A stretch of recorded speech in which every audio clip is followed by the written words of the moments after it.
Hey guys, I'm Tanya Kern of TV's Scaly Adventures, and you know we love talking to you about staying prepared. I wanted to show you two rechargeable flashlights that are great to have, and you can find something like this so that you can keep it in your backpack or bug out bag. This is a handheld one, and you can easily just turn that on with a click of your thumb. Look at how it fits in my hand, and it illuminates the area easily.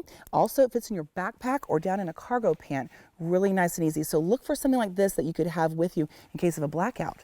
But what if you need something for hands-free? Let's say you're rendering first aid, or let's say you need to check underneath the hood of your car in the dark. Well, this flashlight is actually magnetic. It sticks to a metal surface, and you can turn it on right there, the click of a button, and this rotates. So it can illuminate the area that you need, and you can have your hands free. And what's great about both of these is that they're rechargeable. So always look for flashlights and resources like this. Keep them with you in your car, in your backpack, and in your emergency bug out bag in case you had to leave the house in case of an emergency. For more survival and safety tips like this, stay tuned to ScalyAdventures.com.